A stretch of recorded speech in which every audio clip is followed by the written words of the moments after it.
All right, part 3. Okay, I have one. Before I reveal what it is, we need a name for the box. We can name it Gerald. Just a good, normal name. Okay, this is now Gerald the box. All right, I have the episode. Oh my gosh, I'm so scared. I'm gonna look. No way. What? No way. No. No way. Wow. We're gonna be watching The Day of the Doctor. Yeah! Woo! Oh my god.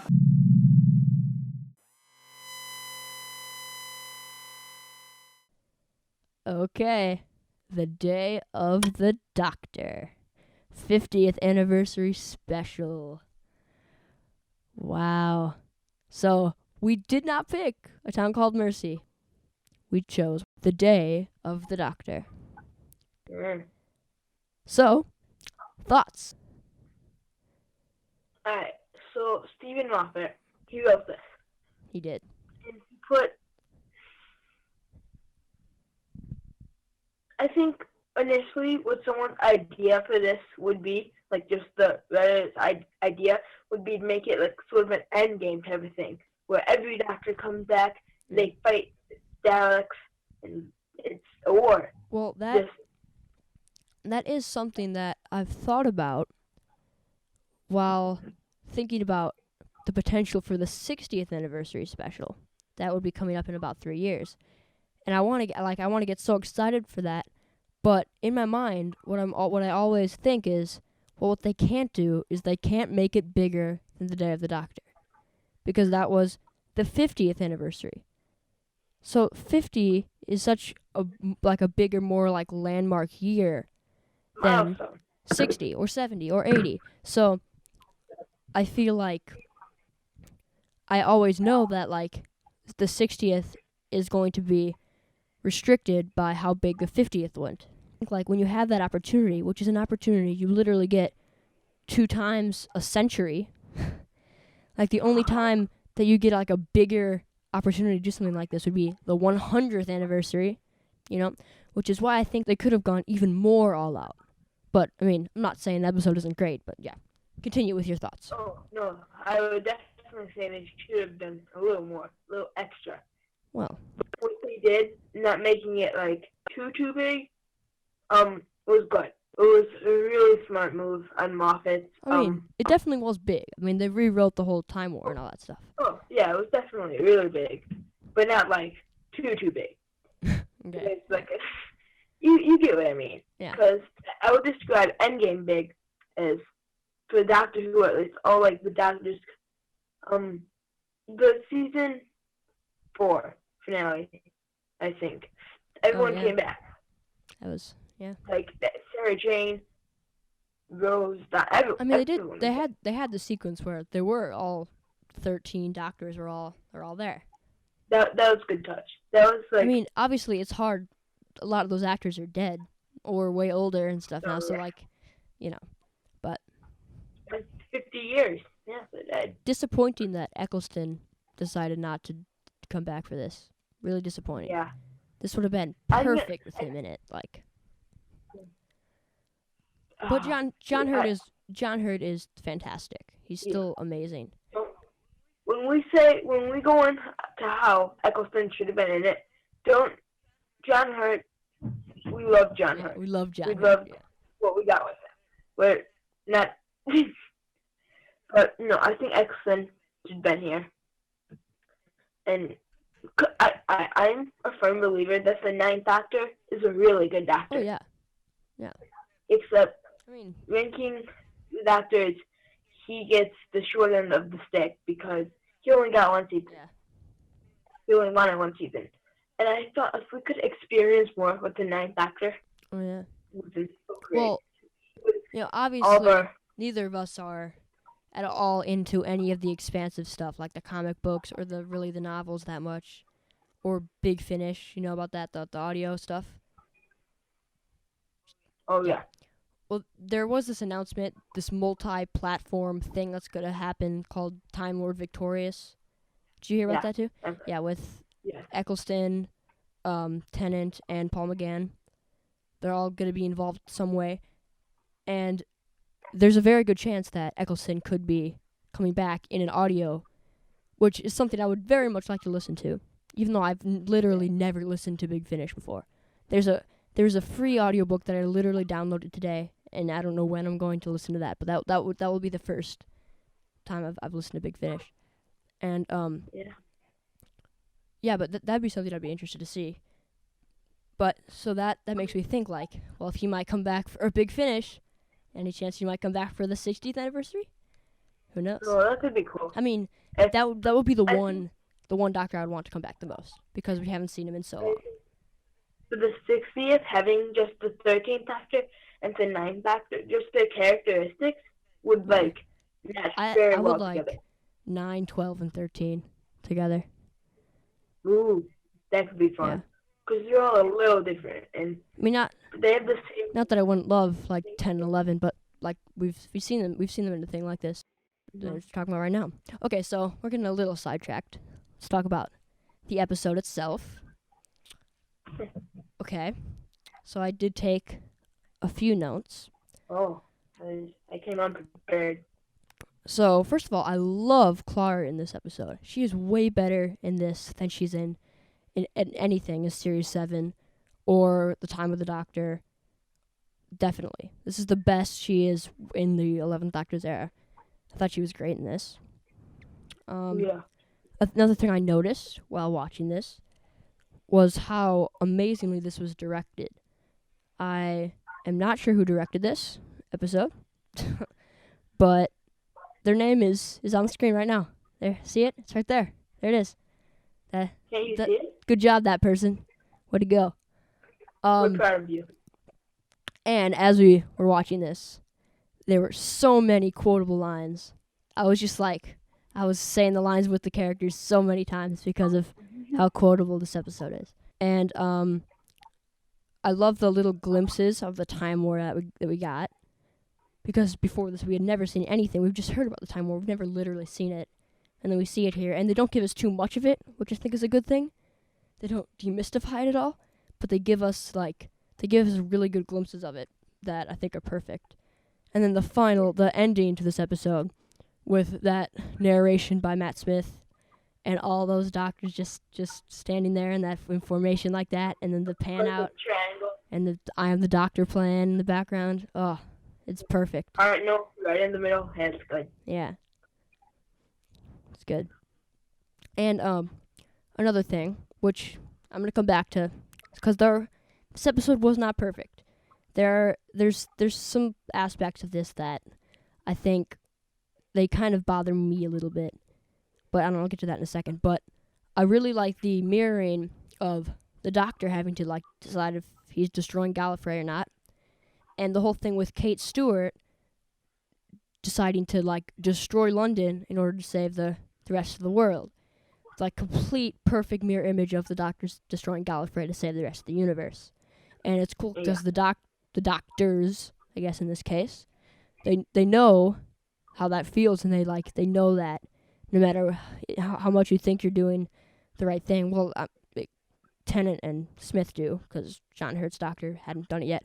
But no matter how much you think you're doing the right thing, you're really gonna regret it later on, and you can tell that they really don't want her to make that decision. And then I love that when they're both in there, Smith and Tennant together, they put their feet up on the table and they sonic the memory thing and all that. It's a really cool moment. But there's one main aspect of this that I'm not the biggest fan of, and that's when you're telling a story like this, there's really not that much substance that you can take from having a big thing like this based around the Time War and Gallifrey. Like, there's not that much you can pull from to make a full episode, especially one like this that's an hour and 15 minutes long, without demystifying the Time War and all that stuff and giving answers that would probably end up hurting the show in the long run. So they have this whole I don't want to call it a subplot because that's not what it is, but this whole section, which is the entire middle part of the episode, really, really big chunk of it, with the Zygons and all that. And for me, that just feels too disconnected from the rest of the stuff with the Time War. It feels like it's two separate things that are smushed together in this episode. It's still awesome. It's still great. Both of those aspects they still work really well. But I feel like they don't link them together well enough for me. Oh, I haven't thought about that at all. But I would agree. There's no like connections between the Zygons and the Guards. Yeah. And the Zygon story is really, when you think about it, we get like the beginning and then the big finale at the end about the Time War. So there's the beginning about the Time War, the end about the Time War. Yeah. The Time War is like a big thing throughout. But most of like the filling in the middle of it is just Zygon stuff. Yeah. Which it's good Zygon stuff, Yeah, but good it just Zygon. feels a little disconnected. And I mean, they do have, like I said, they have the marrying with the Doctor destroying Gallifrey, and Kate Stewart attempting to destroy London to save more people in the long run. And then they also have the thing that the Zygons, the reason they're invading Earth, is because their world was destroyed in the Time War. So I feel like that it would have been, not that it would have completely gotten rid of the problem of it feeling disconnected from the Time War stuff, but they could have had John Hurt's War Doctor mention like look at this, look what the Time Lord's done to this race, and now because of that they're here messing with this race, and look how this affects this thing, which affects this thing, and it affects the whole universe, and all this stuff is coming from this Time Lord and has to end, and that could be a good another thing reinforcing the idea that he has to end this, and they don't really go into that much. Which I feel like it could have been another way to tie those two stories together more. But like I said, they still work well on their own, but it just would have been nice for them to feel a little more connected. Yeah. My biggest problem with the special is Queen Elizabeth. She didn't fit in this story. So there's like I was saying, there's the middle. No, there's the beginning of the Time War, the end of the Time War that she's not in at all. Then there's the Zygon filling, but she's only in like a little bit of that. So Yeah. she's rather like little minimized in this episode, I guess. But she was kind of made a big deal for some reason and blown out of proportion. Yeah, I see what you're saying. The 10th Doctor got married to her. Then they left. Then just all the doctors and Clara just left, and she was never mentioned again. Exactly. Yeah. Kind of. Well, if you remember the episode, The Shakespeare Code from Series 3, at the end of that episode, David Tennant's doctor is there with Martha, and Queen Elizabeth is there, and she attacks the doctor at the very end, the very, very end of the episode, because she's furious with him. And that the doctor doesn't know why. The doctor's like, well, I must not have done it yet. And then, so now we see what's implied is that this is why she was mad in that episode, because the doctor married her, then left. And then that's why when she saw him again, she was all mad at him. So that kind of ties together well. But yeah, I definitely see what you're saying. I understand that. And I do like that we got some backstory to that, but I just didn't feel like it was a good choice to just shove it in the 50-year special. Yeah. Yeah, I see what you're saying. So, Billie Piper was also back in this, but not playing Rose Tyler, playing The Moment, which I think was nice. It didn't have to be her. It could have been literally anyone else playing that role. But it's nice to bring her back. Yeah. So, anything else? Other thoughts? Unit?